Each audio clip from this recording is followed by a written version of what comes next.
Bienvenidos al programa más completo sobre educación. En Red estamos conectados, porque sin educación no hay desarrollo.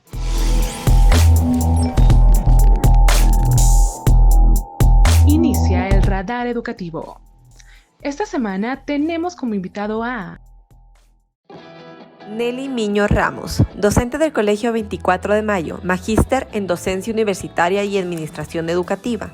Tiene un doctorado en ciencias de la educación y un diplomado en desempeño directivo. Hola amigos, estamos nuevamente en el programa En Red. Estamos conectados con ustedes y esta vez en una conversación muy interesante con Nelly Miño, una maestra ecuatoriana con una trayectoria muy importante al interior del sistema educativo público, también con una presencia gremial. Ella es subcoordinadora nacional de la Red de Maestros por la Revolución Educativa. Pero este día no vamos a hablar de los temas gremiales, sino más bien vamos a hablar y nos vamos a concentrar en temas educativos. Bienvenida, Nelly, a este programa. Esta es la cuarta edición de En Red Estamos Conectados. Buenas tardes, Augusto. Muy gentil por la invitación.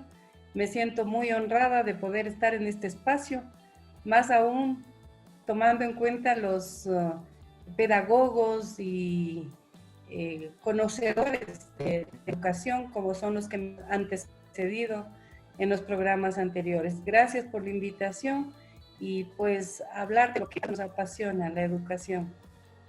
Nelly, efectivamente hemos tenido la presencia de tres académicos fundamentalmente que han participado de este programa en las tres ediciones anteriores.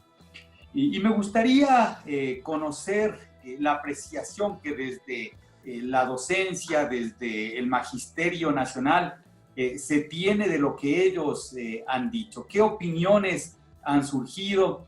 ¿Hay interés de que se traten esos temas en este programa? Adelante, Nelly. Por supuesto, yo creo que todos los maestros que han estado pues conectados a estas entrevistas, a estos tres programas anteriores, así como aquellos que han comentado en sus diferentes redes sociales, pues dan cuenta de lo interesante y de lo interesantes, de lo, como decía en algún momento, lo importante de nutrirse conocimientos de quienes ya tienen pues un trecho amplio de experiencia y el conocimiento que sin ningún problema pues lo están compartiendo con los docentes.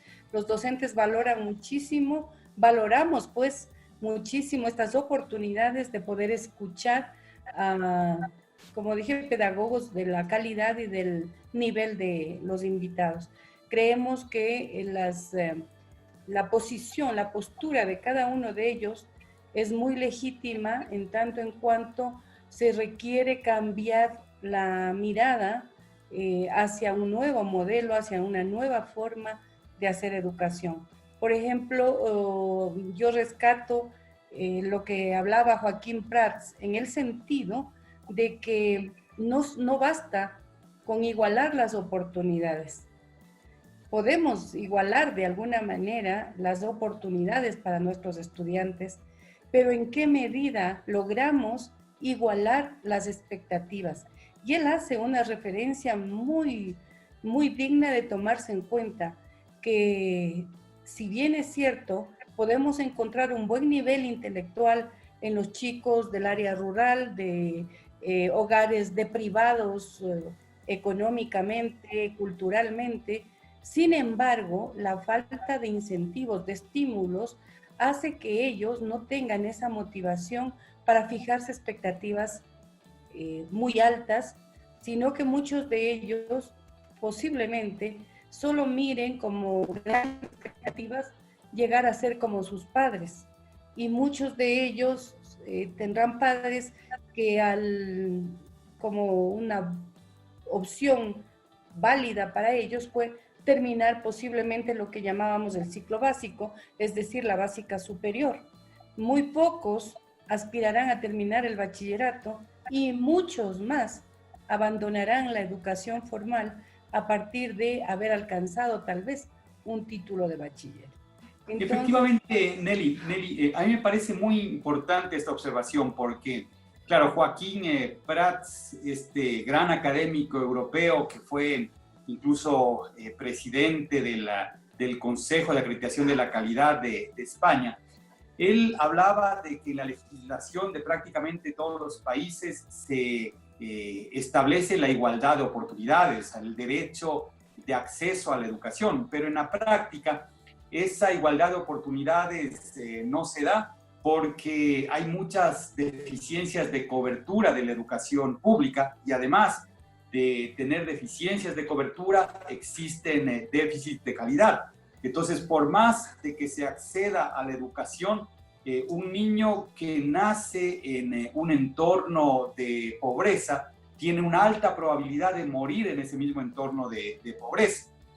En ese sentido, Nelly, ¿cómo trabajar a nivel del sistema educativo público concretamente para que sean efectivas estas iguales oportunidades? Es decir, no solo es suficiente con que ingrese el estudiante a un plantel educativo que tenga acceso a educación, sino será necesario que esa educación tenga la misma calidad que la que podría tener un plantel educativo que atiende a niños, niñas, adolescentes de estratos sociales con mayor poder adquisitivo. ¿Cómo es que se debería enfrentar esta problemática que es común a los países latinoamericanos? Sí, Augusto, y que es común y que es muy difícil de vencer, dadas las condiciones en las que ahora se encuentran muchos de los sistemas educativos a nivel latinoamericano. Entonces, es muy complejo, muy difícil, pero estamos para abrigar las utopías. Puede ser una utopía el pensar que seamos capaces, los maestros fiscales, de encender esa llama de la expectativa en nuestros estudiantes, que los chicos que están en un hogar acomodado, que sus medios le permite inclusive complementar con los chicos que no llevan a la escuela, sino su desesperanza, muchas veces su cotidianidad de miseria. Sin embargo, creo que, y tomando las palabras también de este gran pedagogo Ángel Pérez Gómez, diría yo que es importante que el sistema educativo, los maestros emprendamos en la necesidad también de empoderarnos de un cambio, de una transformación en el quehacer educativo. Él critica muy fuertemente la práctica tradicional de la educación. No solamente habla de los docentes, habla de todo el sistema, pero esta práctica tradicional ya no va más. Creo que es importantísimo emprender en este nuevo concepto de que la educación tiene que transformarse. Es transformarse o estancarse o morir. Peor aún con los retos que tenemos ahorita. Ahorita estamos viviendo una pandemia. ¿Qué tan preparados estuvimos los docentes para hacer frente a esta realidad? Cero preparación. Y quisiera también hacer una acotación en cuanto a la participación de Harvey Sánchez. Él hablaba mucho y obviamente es su carrera, pues defiende el proceso, los procesos de evaluación. Decía, pues yo considero que ningún maestro per se niega a la evaluación. Si es que esta evaluación le va a ayudar a crecer profesionalmente, si es que esta evaluación le va a dar el sustento para ser un mejor profesional. Cuando la evaluación desemboca hacia una mirada más bien un tanto sancionadora, punitiva, nos llena de temor, nos llena de angustia, pero si esa evaluación va a ser una evaluación que permita a los entes rectores de la educación tener una amplia planificación o planeamiento para lo que es esta capacitación y mejora continua del profesional de la educación, bienvenida sea la evaluación. Creo yo que lo básico está en la formación de los docentes. Ya no se puede mirar hacia otro lado cuando hablamos de la necesidad urgente de formar al docente y formar a todos los docentes en el área urbana, rural, para que sea capaz de transformar la oferta educativa a una oferta no que responda a los objetivos o a los anhelos de un Ministerio de Educación, sino que más bien se centre en dar una oferta que responda efectivamente a las necesidades e intereses de los estudiantes. El momento en que nosotros seamos capaces de emprender, como país me refiero, emprender en una campaña de formación permanente, continua a los docentes, entonces podemos exigir otros resultados también. Hay que tomar en cuenta, estamos en ya 20 años en pleno siglo XXI y todavía estamos hablando de cómo transformar la educación cuando ya se empezó con ese anhelo, con ese objetivo, pero nuevamente estamos estancados en ese propósito. Una pregunta, entiendo entonces, a la luz de las 3 exposiciones de los programas anteriores de Joaquín Prats, Ángel Pérez Gómez y Harvey Sánchez, que en el primer caso hablábamos de igualar oportunidades, igualar expectativas. Eso implicaría proveer de educación de calidad a toda la población sin importar su extracción de clase. Por un lado... Perdón, una precisión nada más, sí, Augusto. Yo no diría igualar expectativas, yo diría que seamos capaces de encender la necesidad en los estudiantes de formarse o acunar otras expectativas distintas a las que trae. Es decir, no podríamos igualar expectativas nosotros como tales, como agentes externos, sino nuestra labor estaría en impulsar a los estudiantes, darles esa motivación extrínseca para que ellos sean capaces de diseñar, construir otras expectativas para sí mismos. Eso, perdón. Entonces, la interrupción. Perfecto, o sea, la idea, igualar oportunidades, sí implica ofrecer educación de calidad más o menos homogénea a toda la población, y en el marco de esa cobertura educativa, despertar expectativas en los estudiantes, ¿no? Y esa sería una función docente. Entonces, eso por un lado. Por otro lado, Ángel Pérez hablaba de la ineficacia del sistema educativo actual, de los modelos pedagógicos actuales. O sea, ¿qué significaba la ineficacia? Que dados unos objetivos que se plantea con educación, unos objetivos en relación a los resultados esperados de aprendizaje, el sistema educativo, los modelos pedagógicos actuales no están o no posibilitan llegar a esos objetivos. Esa era la definición que hacía Raúl Pérez Gómez. Y después teníamos la de Harvey Sánchez, que decía, bueno, tenemos que definir perfectamente lo que tenemos que medir. Lo que tenemos que medir son esos resultados del aprendizaje. Y decía, una vez que definimos lo que vamos a medir, hay que establecer cómo medimos esto, y ahí vienen los sistemas de evaluación de la calidad.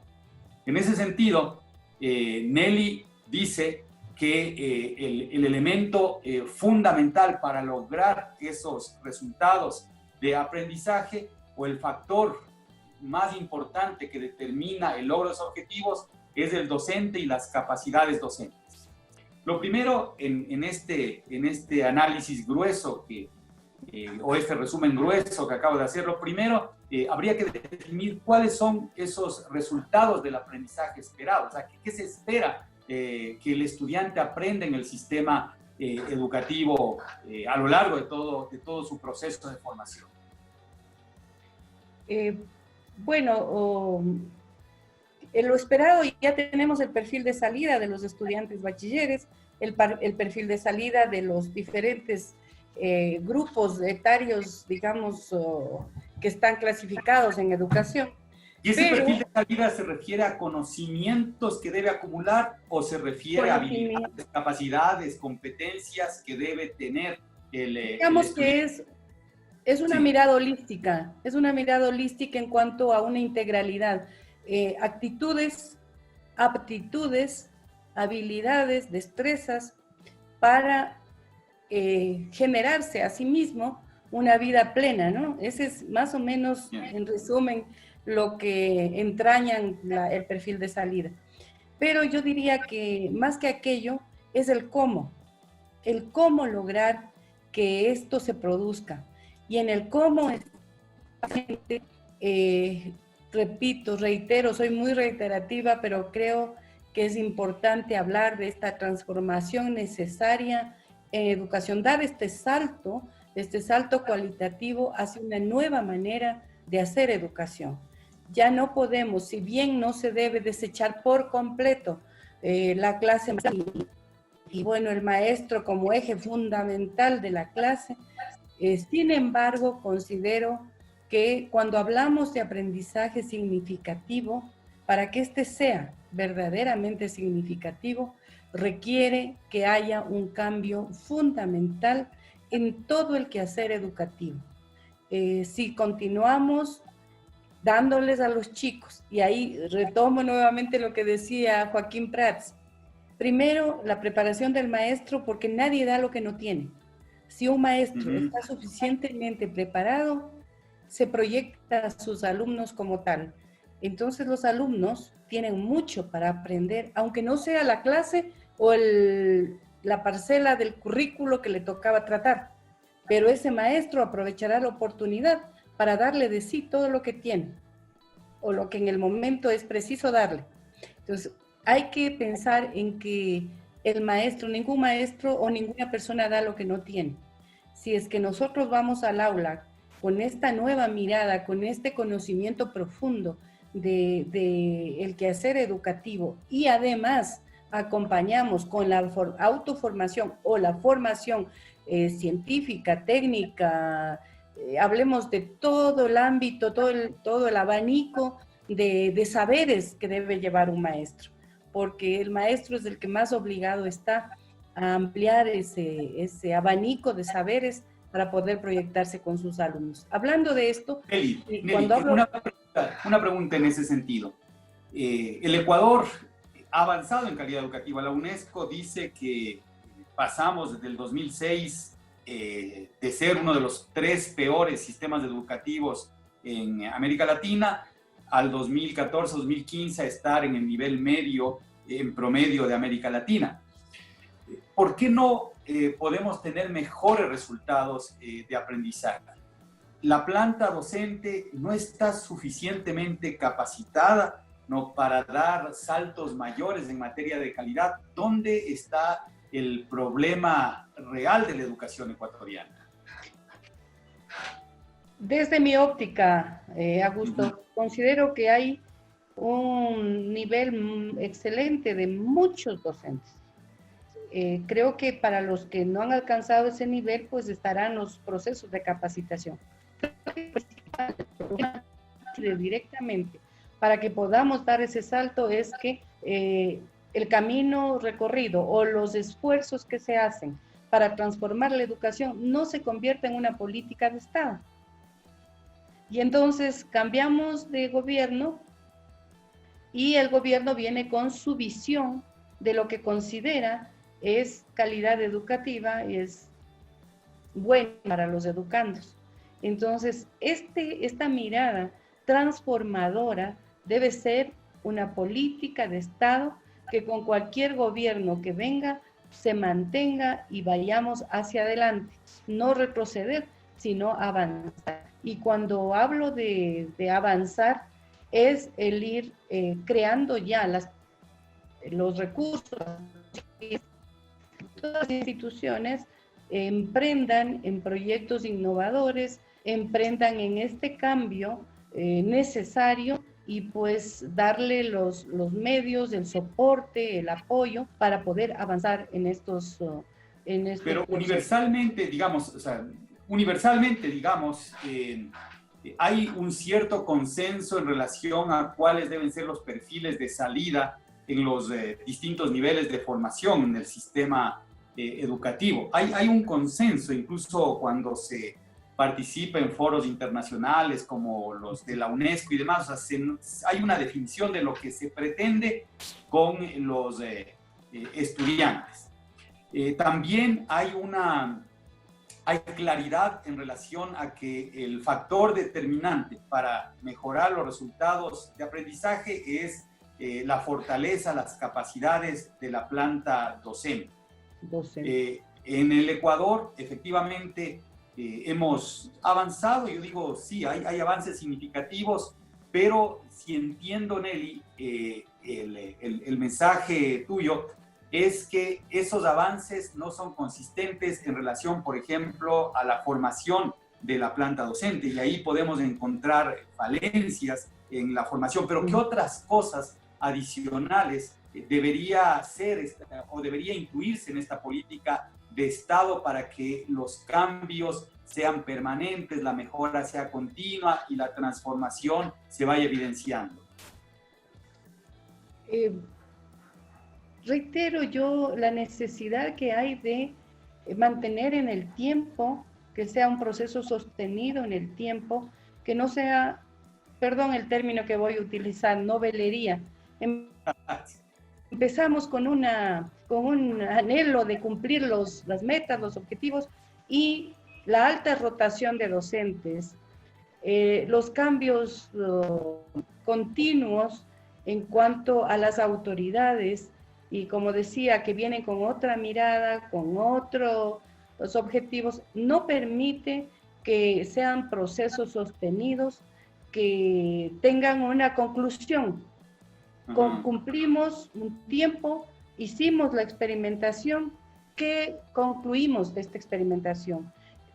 Es posible que se vuelvan un espejo para otras instituciones y que las otras instituciones asuman ese rol innovador. ¿Sirvió la experiencia? ¿No sirvió? Es decir, en el país nos falta esa mirada de concluyente, ¿no? De si fue positiva la aplicación de tal o cual innovación, o si al contrario, pues debemos darle a esta... Si Nelly Miño fuera ministra de Educación, ¿qué haría en relación a los docentes? Por ejemplo, ¿cuál sería la política en relación a los docentes o al magisterio que sostendría y que diría esta debería ser política de Estado? Primero, creo que es importante darle estabilidad al docente. Esta rotación, y cuando me refiero a esta alta rotación de docentes, no me estoy refiriendo a un porcentaje menor. Es un porcentaje alto de rotación de maestros en las instituciones. Yo creo que lo primero es brindarle estabilidad. Segundo, establecer perfiles de ingreso al magisterio. Tercero, darle la formación continua. El maestro necesita estar actualizado permanentemente. Continuar o enriquecer los procesos de titulación para los docentes. Muchos de ellos alcanzaron hace años pues sus maestrías gracias al aporte, a la ayuda del Estado, y creo que si hacemos un comparativo del poder adquisitivo de un docente, poder sacrificar también sus recursos para una carrera ya de posgrado, un incentivo de parte del Estado para que pueda ascender en su carrera profesional. Pero la formación continua del docente, y eso es responsabilidad del Ministerio de Educación, y no un curso que venga de un precepto legal o constitucional, sino que sea realmente un proceso que enriquezca al docente y luego tener un proceso de evaluación. Yo necesito saber si este proceso de formación docente me dio resultado. Si a quienes yo encomendé que se permitan formar a los docentes cumplieron con el objetivo. Se transformaron de la condición A y yo puedo mirar que hoy están en una condición B de mejora. Pensaría que eso es lo sustancial para poder hablar de un cambio en educación. Y lo otro, la otra parte es importantísima, es la dotación de recursos. Creo yo que las instituciones requieren de recursos mínimos para poder tener también una condición de eficiencia, de efectividad y de volver, como dije, ese currículo a los intereses, a las expectativas, a las necesidades de esa comunidad. O sea, Nelly, la idea es que los docentes deberían estar en proceso permanente de, o sea, primero, traduciendo, la idea es tener buenos mecanismos de selección para el ingreso al magisterio y después sostener un proceso de formación permanente en los docentes. Ese proceso de formación debería estar guiado por evaluaciones cuyo carácter deberían ser de orientación a la política pública para saber dónde están los déficits de capacidades, digamos, y en función de eso seguir retroalimentando el proceso de formación de los docentes. Y tener recursos para aprender. Entonces, la evaluación de los docentes, estuvo Harvey aquí, ya Nelly hizo mención a la presencia de Harvey. Harvey fue director del Instituto Nacional de Evaluación. Yo siempre he dicho que los evaluadores generalmente no son muy queridos por los evaluados, pero cuando Harvey hablaba de estos procesos de evaluación, generalmente se confundían como que eran procesos de evaluación de los docentes que tenían una especie de fin punitivo, es decir, de castigo. Hay todavía esa percepción en el magisterio de que la evaluación es para castigar y no para alimentar la política pública y hacer más efectiva en términos justamente de satisfacer las necesidades del magisterio. Hay todavía esa percepción, esa connotación negativa de lo que significa evaluación.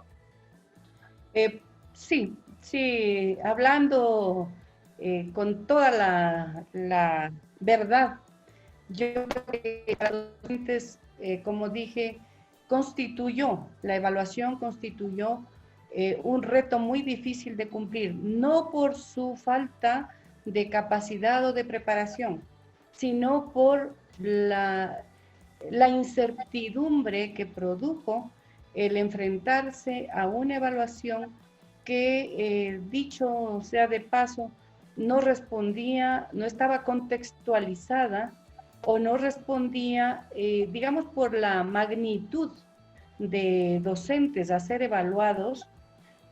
Yo me aventuro a creer que esa puede ser la causa a que muchas veces se distorsionó la efectividad de las herramientas y de los instrumentos de evaluación. Tanto es así que hubo docentes que estaban rindiendo una evaluación de lengua y literatura, pero también tenía que rendir de derecho romano o de una cantidad de aspectos que, desde luego, el docente se puede preparar, porque el conocimiento es de todos, se puede preparar, pero en el momento del examen, obviamente no estaba preparado a que se le evalúe sobre algo que no era de su práctica docente. Entonces, yo creo que es importantísimo, más que evaluar el cúmulo de conocimientos que puede haber llegado a tener ese docente, yo creería que es importante evaluar la actitud del docente en cuanto a su fortaleza psicológica, su fortaleza de inteligencia emocional y además su experticia como docente. Entonces, esas pruebas yo considero que deben ser muy bien pensadas, muy bien direccionadas, de tal manera que cuando concluya el proceso yo pueda claramente determinar cuáles son las falencias de estos docentes y qué procesos de mejoramiento se debe emprender. Entonces, habría concluyo esto. Es importante también darle la tranquilidad al docente. El docente no teme la evaluación, no tememos la evaluación como tal, pero sí, esta evaluación me va a servir a mí misma para hacer un análisis de cuáles son mis debilidades para poder trabajar en aquellas y cuáles son mis fortalezas. No me asustaría tanto, pero si yo sé que al enfrentarme a una evaluación totalmente extraña, totalmente nada amigable, me va a producir una sanción, obviamente me voy a quedar con esa sensación de molestia y de resistencia. Pero sí es posible cambiar esa mentalidad, cambiar esa visión con respecto a la evaluación, cuando yo sé que con esa evaluación a la que yo me someto, estoy dando las herramientas al Estado para que me forme mucho más, me fortalezca y yo pueda ser un ente positivo para... Es decir, que habría un consenso alrededor de la necesidad de la evaluación con fines constructivos, digamos, con el fin de fortalecer, o que sea un diagnóstico que nos debe a encontrar dónde trabajar para fortalecer las capacidades del docente. Y quizá habría que hacer una revisión de los instrumentos que se utilizan para la evaluación y también dejar de lado esa noción de que si es que salgo mal evaluado va a haber un castigo, es decir, eliminar cualquier posibilidad de castigo, ¿no? Por ejemplo, el no ascenso, que podría ser un castigo, etcétera, dejar de lado esos criterios para evitar que la evaluación sea considerada como punitiva. Entonces, creo que hemos avanzado en el Ecuador aceptando la necesidad de la evaluación.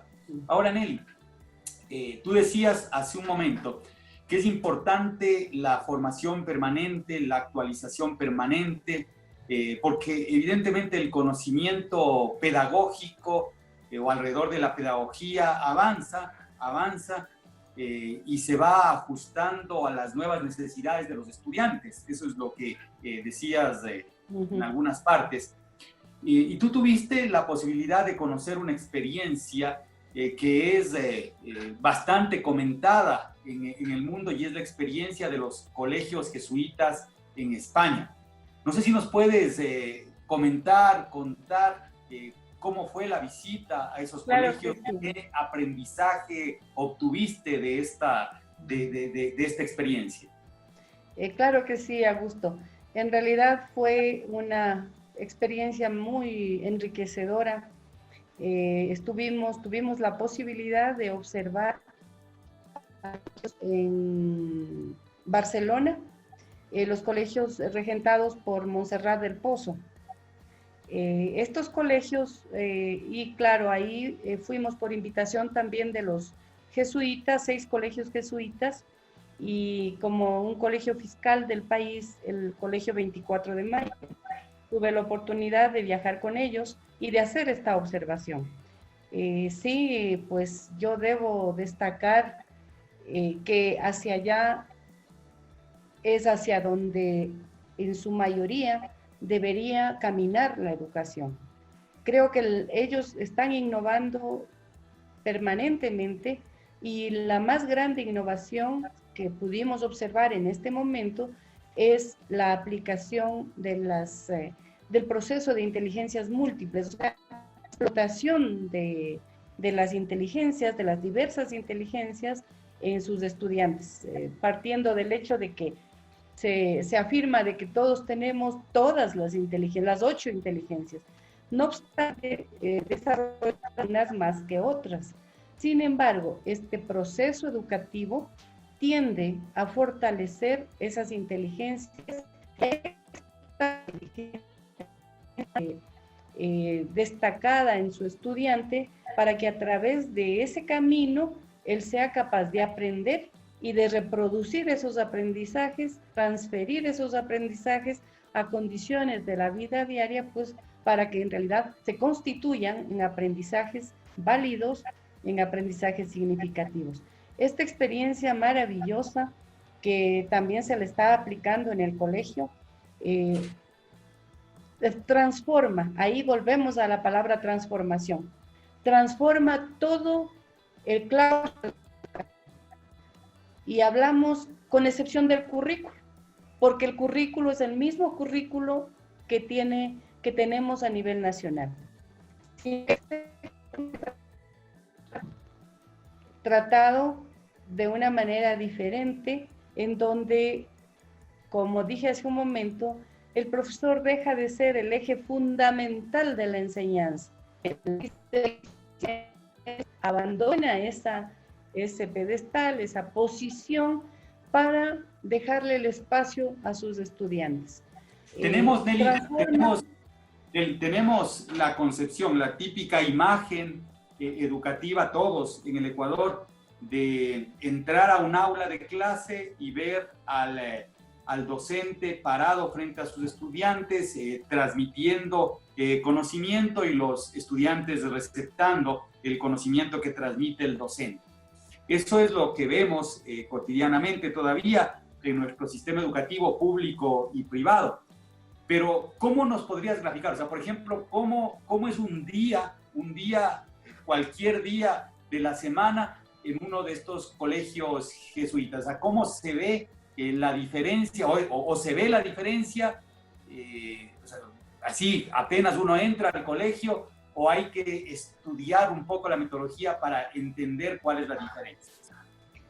Sí, yo creo que justamente ese es el impacto, y por eso califiqué de maravillosa la experiencia, porque desde que se pisa el colegio, desde que se observa un aula, ya se ve esta transformación. Empieza por, bueno, hay cambio en la metodología, hay cambio en las técnicas, hay cambio en la interrelación de los estudiantes, profesor, estudiante, estudiantes, autoridades.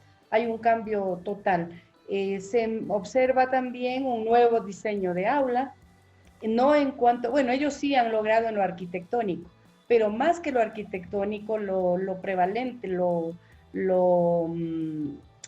más decidor está en la interrelación de los estudiantes. Un nuevo diseño de aula que permita una interrelación más colaborativa entre los estudiantes. ¿Cómo es ese diseño de aula?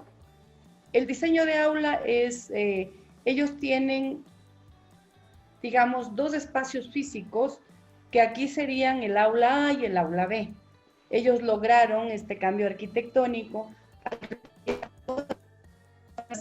de cemento, de concreto, para tener, por ejemplo, una mampara que divide entre las dos aulas, que en un momento esta mampara se abre y los chicos de los dos cursos se convierten en estudiantes de un solo aprendizaje para todos los chicos. Claro, ahí hay la ventaja de que tanto el profesor de una aula como el profesor de la otra aula están junto a sus chicos, pero se convierte en un proyecto en el que todos los días están el mismo proyecto, al mismo ritmo, con las mismas expectativas, con las mismas interrogantes. ¿Los pupitres son individuales?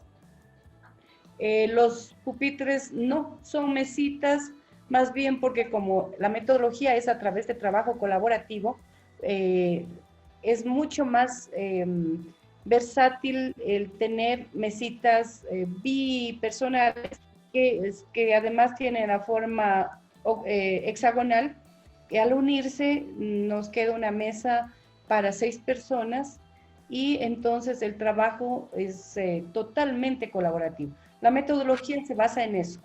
Bueno, hablemos que habíamos dicho que es el explotar las inteligencias múltiples para tratar el currículo a través de desarrollar las inteligencias múltiples. Pero, ¿qué es lo más importante en esto? Es el cambio que se introduce en la práctica pedagógica. El docente tiene que planificar anticipadamente, también lo hace de manera maestros con los que comparte sus cursos, entonces todos aportan, es un trabajo colaborativo que luego se transforma en un trabajo colaborativo ya en cada una de las aulas. También al interior del aula, el trabajo de los chicos es totalmente colaborativo y es un aprendizaje basado en proyectos. Casi nadie le da al estudiante el contenido o el resumen de lo que debe saber. Con respecto, se me ocurre a las provincias del Ecuador. En el Ecuador le converso más o menos los límites, cuáles colindan, le doy todo lo respectivo a las provincias. En el trabajo colaborativo, yo lo que hago es darle un tema motivador a los estudiantes y cada grupo hablará de la provincia que le corresponda y tiene que investigar cuándo se fundó, cuáles son las características, todo lo que entraña al conocimiento de esa provincia. Y el momento en que él va a socializar con sus compañeros, lo hace utilizando diferentes técnicas, porque si en un grupo hay prevalencia de la inteligencia, chicos van a buscar expresar su conocimiento a través de presentar una dramatización, un baile, bueno, para eso hay también los recursos, hay una caja de herramientas, se trabaja con una caja de herramientas en donde están todos los recursos en mano y la clase se convierta cada día en una cajita de Pandora que no saben qué es lo que va a estar ahí, porque eso despierta tanta curiosidad, tanto interés en los estudiantes y hace que ellos investiguen, conozcan, manipulen y a su vez transmitan ese aprendizaje a sus compañeros. ¿Y el nivel de motivación de los estudiantes es comparativamente mayor que en la clase convencional? ¿Se sienten motivados ellos a aprender o están aburridos de lo que hacen? Indiscutiblemente, indiscutiblemente. Yo he puesto un ejemplo por demás, digamos, elemental, ¿no? Pero es hermoso verles a los chicos de un quinto curso, de un sexto curso, o de segundo de bachillerato, tercero de bachillerato, ya en situaciones mucho más complejas, trabajando ya en mecatrónica, en una serie de situaciones con la física, con la química, en donde ellos han creado su propio proyecto y van a demostrar algo.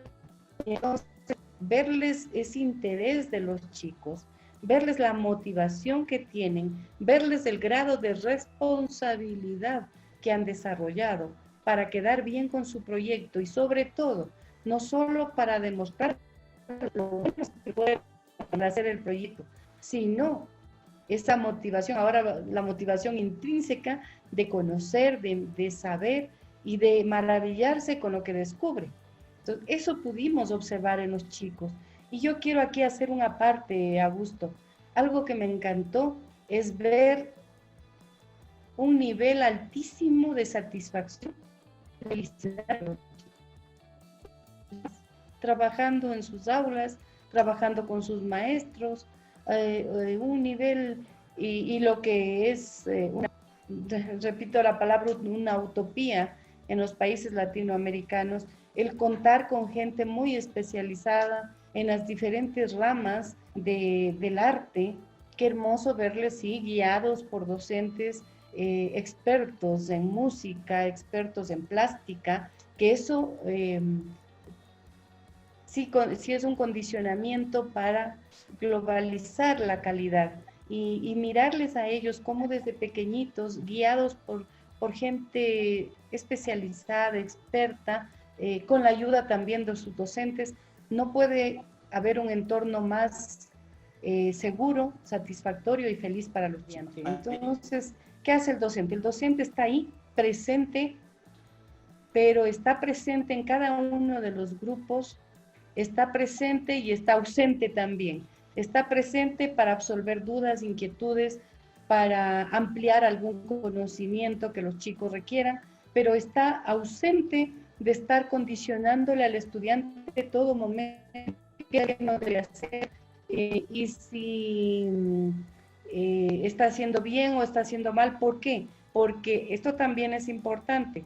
En la rúbrica, porque el estudiante tiene una evaluación que es externa y una evaluación que es personal. Él lleva una rúbrica y él mismo valora lo que contribuyó para su proyecto, cuánto no contribuyó, qué errores cometió, y él evalúa, valora los aciertos y los errores. Entonces, también ahí vemos que se logra crear una conciencia responsable en el estudiante. Volviendo a lo del docente. El docente está presente, pero el docente, lo más fuerte para el docente es su planificación. Tiene que ser una planificación como un reloj, perfecta, de tal manera que no le falle la visión del currículo, a dónde quiero llegar, los recursos que debo utilizar, porque en eso hay también una infinidad de recursos, y la conducción del proceso hasta concluirlo. Entonces, toda innovación bien planificada, bien orientada, con los recursos necesarios, con el empoderamiento y aquí voy a hacer énfasis, el empoderamiento de los directivos. No puede ser la figura decorativa que solo va a controlar. El directivo debe empoderarse también e impulsar a los docentes, contando desde luego con el apoyo de motivar a los docentes. Es necesario lograr que los docentes también se empoderen, y cuando la institución emprenda el proceso de innovación, que tenga el apoyo, el respaldo de las autoridades para poder para ir en ese camino de alcanzar. Nelly, podríamos seguir hablando de este tema que veo que es una pasión común, hablar de la educación y de la posibilidad de transformar nuestro sistema educativo. Muchas gracias por esta hora de programa. Creo que va a ser de mucha utilidad para los docentes y para la ciudadanía en general, que está interesada en la educación, que sabe que sin una educación de calidad es imposible el desarrollo. Las palabras finales, Nelly, por favor. Gracias, Augusto. Agradecerte por esta oportunidad de esta conversación tan amena, y sobre todo decirle a los entes de decisión que no se olviden que un docente motivado, un docente que tiene diariamente esa motivación necesaria, va a ser un docente mucho más entregado a su labor. No podemos creer que con una política de temor, con una política de presión, política de sobreexplotar el trabajo docente, alcanzar los resultados. Yo diría que el kit de la eficiencia docente pasa porque el maestro esté motivado, y saliéndome un poquito, es lo que estamos planteando ahora en estas reformas a la LOEI, que se le reconozca un sueldo digno al docente, un sueldo que no estamos pues planteando fuera de lo que es el derecho del docente, homologarse a los servidores públicos, porque nuestra labor, si es que vamos a los méritos que debe tener un servidor público para ubicarse en tal o cual escala, pues el docente los tiene suficientemente. Entonces, nada más eso, decirle a los entes el manejo de la Rectoría de la Educación que se unan a este clamor del magisterio de reconocer en el docente un motor de avance, de desarrollo de la sociedad, por lo tanto, estimularlo y motivarlo en la misma medida. Gracias.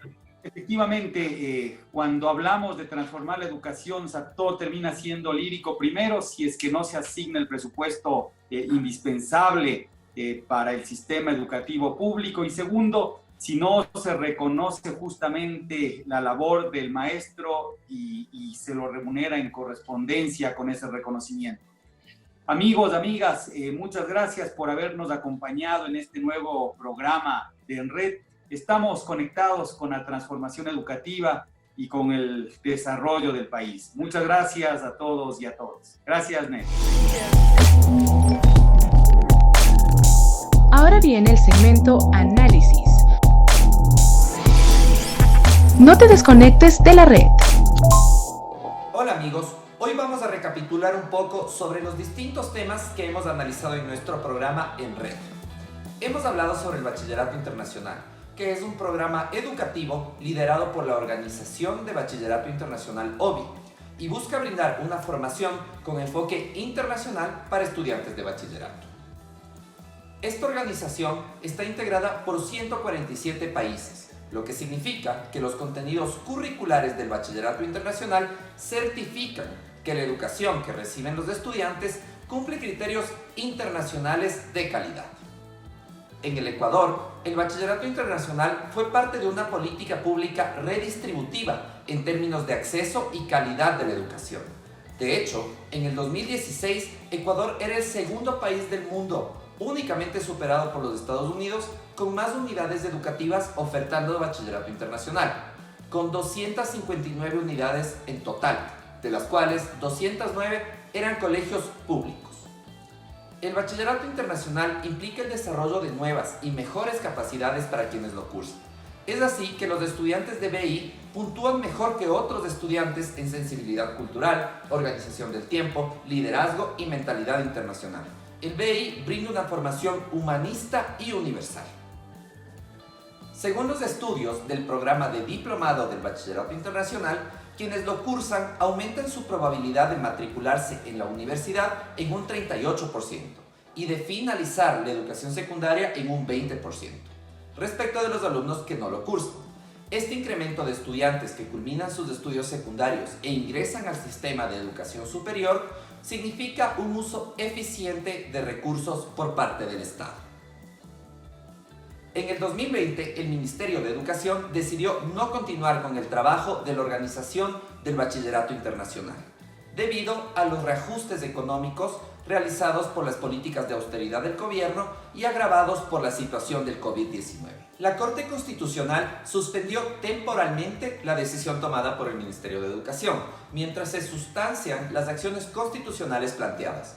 Esto significa que el programa de BI en Ecuador, uno de los proyectos educativos más ambiciosos tomados por un país en vías de desarrollo, se encuentra pendiendo de un hilo y con él las aspiraciones y los sueños de miles de estudiantes. En nuestro programa también hemos explorado nuevas tendencias educativas, como el aula invertida, que es un nuevo enfoque educativo que consiste, como su nombre sugiere, en invertir las actividades que estudiantes y profesores realizan tanto en casa como en clase. La idea es que el alumno adquiera conocimientos antes de la clase, con recursos pedagógicos elaborados con anterioridad por sus profesores. Estos pueden ser videos, podcasts, lecturas didácticas o incluso explorar determinadas páginas web. Al llegar al aula, el estudiante comparte la información con sus compañeros, lo que lo ayuda a interiorizar y disputar el sentido común de lo aprendido. El aprendizaje se convierte en un proceso colectivo entre iguales. Este mecanismo novedoso fue implementado por primera vez en Estados Unidos, en el año 2010, como parte de un experimento para salvar a una institución educativa que enfrentaba graves problemas de calidad. Los resultados fueron tan drásticos que aplicar esta metodología disminuyó el fracaso escolar en todas las áreas de la institución educativa. Los pilares del aula invertida son, primero, un entorno flexible, donde los profesores crean un espacio adaptable y donde los estudiantes eligen dónde y cuándo aprenden. Segundo, una cultura de aprendizaje, donde los estudiantes participan activamente en la construcción de conocimiento, al tiempo que evalúan su aprendizaje de una manera que puede ser personalmente significativa. Tercero, un contenido intencional, es decir, los educadores piensan continuamente sobre cómo pueden utilizar el modelo para ayudar a los estudiantes a desarrollar la comprensión conceptual y la fluidez de procedimiento.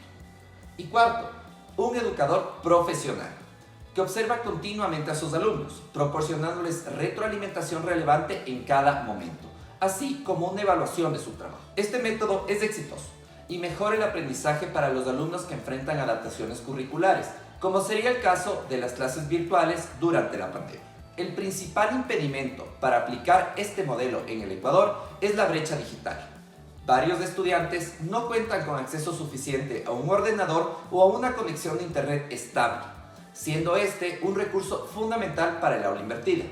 De allí la importancia de la inversión pública para mantener y ampliar la cobertura de infocentros en el Ecuador. Finalmente, en nuestro programa también hablamos sobre los exámenes estandarizados, como el Ser Bachiller y el acceso a la educación superior. Determinamos que el examen sirve como un mecanismo para evaluar el aprendizaje recibido, acreditando así que los estudiantes cumplen con el nivel necesario para ser considerados bachilleres, con todos los conocimientos y aptitudes que esto implica. El examen también sirve para analizar y evaluar el sistema educativo, verificando así en dónde es necesario hacer reformas y correcciones, pues se puede segmentar la información por áreas del conocimiento, zonas geográficas, incluso por quintiles y deciles de pobreza. La evaluación permite mejorar el sistema educativo. Finalmente, el examen nos brinda un criterio meritocrático para asignar cupos de acceso al sistema de educación superior. Cada año hay más bachilleres graduados que cupos ofertados en el sistema de educación superior. Entonces, exámenes como el Ser Bachiller permiten que los estudiantes mejor puntuados puedan acceder a la educación superior. El examen revela datos interesantes, por ejemplo, la evolución del promedio del examen Ser Bachiller. En el primer cohorte del examen, que se realizó para el periodo lectivo 2014-2015, se tuvo un promedio global ajustado de 773 puntos. Desde allí, el promedio ha ido disminuyendo hasta llegar a 751 puntos para el periodo lectivo 2018-2019.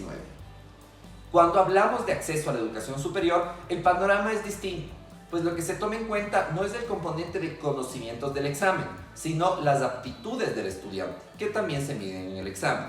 Esto reduce las brechas educativas, pues un estudiante que ha estudiado en una institución rural o en condiciones de pobreza tendrá menores puntajes en el componente de conocimiento de su examen. Sin embargo, sus aptitudes pueden significar que a pesar de aquello tenga un buen desempeño en la educación superior. Dividir los componentes del examen en conocimiento y aptitudes garantiza mayores oportunidades para estudiantes de escasos recursos. A fin de cuentas, la importancia del examen es garantizar la calidad del sistema y establecer un criterio meritocrático para el acceso a la educación superior. Lo que es claro es que no podemos volver a establecer criterios discrecionales para el acceso a las universidades e institutos técnicos y tecnológicos. Los exámenes estandarizados son necesarios. Habiendo hecho estos análisis, es importante que regresemos la mirada a uno de los principales actores del sistema educativo, los profes. ¿Qué piensan ellos del sistema educativo ecuatoriano?